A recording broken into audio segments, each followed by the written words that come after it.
This is the first time he sees his own clone, that looks exactly like him. When I thought that my wife would be a clone instead of my own man, it hurts to vomit. He touched the clone's hand. It feels like the left hand touching the right. It terrified him. He paused for a while, still decided to stop clonal disease. Just a few months ago, Cameron discovered that he had a malignant tumor in his brain. Cancer cells have spread beyond cure. The tumor caused him to have frequent seizures. Sudden death is possible every time. Something so serious, Cameron kept a secret. Wife and children, friends and relatives don't know. All the world knows is him. After signing a contract with the clone agency, they cloned a sick Cameron. The purpose is to allow clones to replace him with his family after Cameron's death. This is a very rational and ideal plan, but there is one hurdle that I can't get past. He has human sensibility. Back home, Cameron wants to confess to his wife that he was dying. It doesn't seem difficult, but he couldn't say it anyway. Cameron knows his wife very well. He is too affectionate. A year ago, his brother was killed in a car accident. At that time he cried so hard, then got depression. Lock yourself in a room for a whole year. Not very much. No communicate with family. Not much work either. The lasting breakdown is certainly not just her pain. It also created day and night worry and anxiety for her loving husband and children. Now she is pregnant with Cameron's second child. If you tell her the truth, how will she be hurt? How will this injury affect their two children? Cameron didn't dare to think about it. He still couldn't speak. He contacted the clone company again, want to meet other clones. The doctor introduced him to as a real estate agent.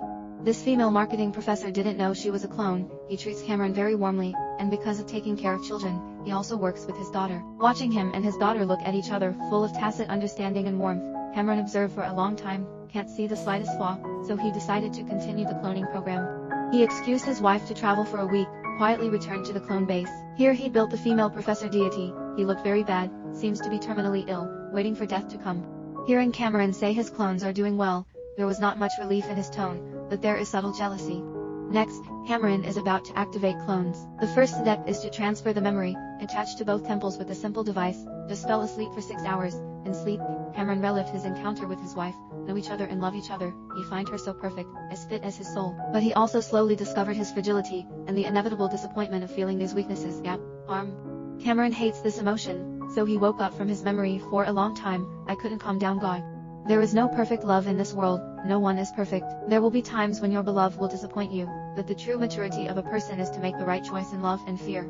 Soon after, Cameron decided to wake up his clone. The clone is like awakened from a long sleep, after a long period of conflict and digestion. He realized that he was not himself. When the two meet, hearts are very nervous. There is a saying that, when a person sees another person who is exactly like himself, the first thought would be to kill each other. Of course not so exaggerated. The first time these two met each other, it felt more like seeing long-lost brothers. There is a trance that is both familiar and unfamiliar. During the next few days, Cameron found that whether it is internal memory or external habits, the clones are exactly like him, even if it's a conscious thought he doesn't want to mention. The clones also knew that nothing was wrong. Then the next step is to let the clone try to video with Cameron's wife. This time Cameron will also listen to the two chatting by the bed. The Tron people are starting to get used to it, but soon into the state. He watched his clone talking to his wife. His expression became more and more hideous, because the clone and his wife were talking about it. He fully believes that the clone is himself.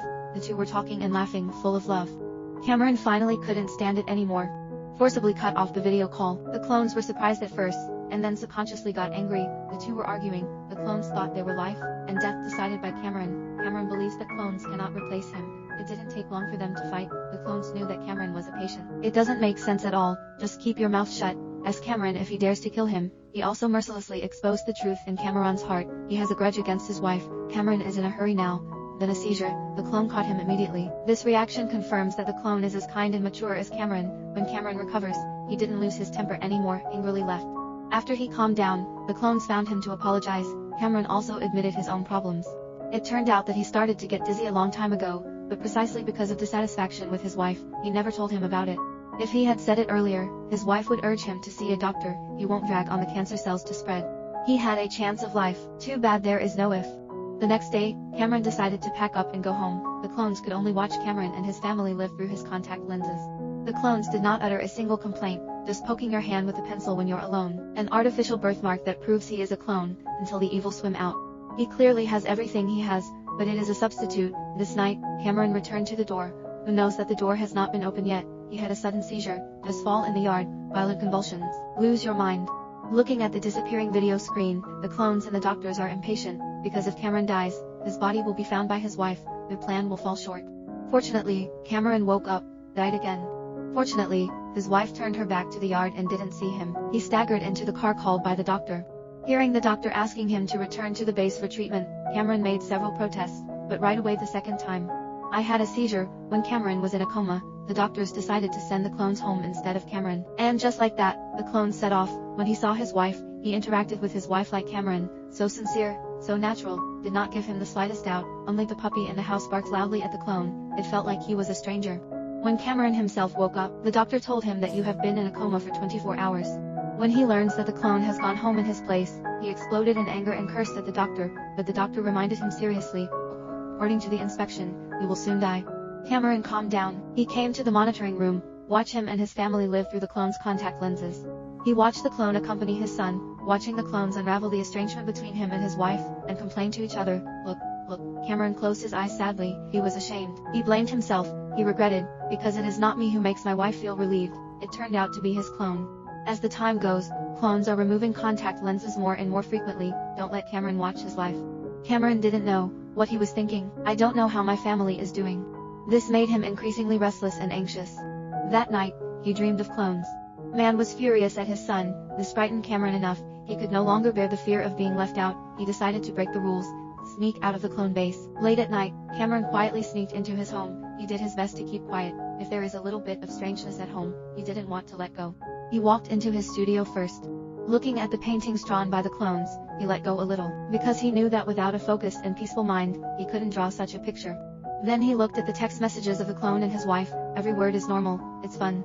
He also saw the little toys that the clones folded. He remembered it was folded when he and his wife first met. It symbolizes the first encounter of love. Look. A sound came from behind. It's clones appearing. He motioned for Cameron to be quiet. The two stared at each other in silence for a long time. Cameron looked at the clone angrily. The clone looked at Cameron sadly. Then he said a homologous one. The clones understood Cameron deeply. He knew that he didn't want others to spy on his family these days, and how much does taking off the contact lenses affect the sensitive Cameron. He also knew that Cameron could understand everything about him. And he not only came back to check the situation, also to say goodbye. He put on clone's pajamas, take the clone's wedding ring. The clone consciously hid in the utility room, let Cameron go, and say goodbye to his wife and children. He knew this was the last time he saw his son. Although it was early morning, he couldn't help but gently wake up his son. The son asked sleepily, "What's wrong?" Dad said he had a nightmare, just wanted to see you. He took his son to the living room, poured 2 glasses of apple juice. Pretend this is teaching my son to drink. 2 people pretend to drink beer. Edie mom that told his son about the past fears to my son and wish him a long life. Cameron laughed heartily after a long absence. Then I couldn't help but put my son in my arms. His tears began to fall uncontrollably. The son asked him what was wrong. Cameron didn't speak. Just picked up my son's face, and looked at it carefully. I want to get his image into my mind. It's all hidden in the closet. The healthy clones watched quietly. He knew that Cameron did this just to have a good time before he died. Dad understood. The son did not know that it was his father saying goodbye to him. Soon he was back in dreamland. Cameron watched his son fall asleep, came to his wife. He also gently woke his wife. When his wife saw Cameron's face full of tears, he suddenly became nervous. Cameron lied about having nightmares, dream of losing everything. His wife comforted him softly. Cameron, Melon asked him, are we happier now than before? His wife answered him affirmatively. This finally made Cameron put down his last heart. The clone did better than him. He silently cried and apologized to his wife for the last time, for his previous escape. Then Cameron held his wife one last time, and waited for him to fall asleep. After half an hour, Cameron and the clones got back in the car. He returned the wedding ring to the clone. Please take good care of his family. Cameron finally let go of everything. The two shook hands and said goodbye. A man will die, the other will keep the secret and live in his place. Cameron has lived in the clone base since then. Wait for your own death. The last terminally ill patient, who cloned himself, also replaced himself with a clone, finally died alone in this base. Now it's his turn. One day the doctor told him that the clone's memory of being cloned had been erased. He will no longer know he is a clone. From this moment on, the clones completely replaced Cameron. Cameron calmly accepted. The doctor said the clones left him one last gift. The gift is a video. It was the clone who asked his wife to say it seriously once. He loved him. Seeing that there is no trace of concern and contradiction in his wife's expression, Cameron felt supreme solace. He made the greatest sacrifice in the world to fulfill the happiness of those he loved, that is being forgotten. It is said that the cry of a swan before death is particularly beautiful, hence the name of the film is Swan Elegy. The man's self-sacrifice, from another perspective, it's a big lie to the family. Should lovers have secrets? Of course, the less the better. It's just that this world will be cloudy and sunny. There is no perfect soulmate. Love does not have the eternal satisfaction of perfect convection. Even if it was such a seemingly perfect cloning plan that Cameron had done early in the morning, he also experienced resistance. escape to jealousy, anger, how distressed, fear and heartache were exchanged for such a beautiful tragedy. The world contains darkness, love also contains hate. What we have to do is not to wait for the impossible perfect future, but in disappointment, in pain, in loneliness, pursue perfection step by step. Of course we won't get it, but at the end, looking back on this life, we will find, inadvertently, we've left behind an imperfect but beautiful dirge.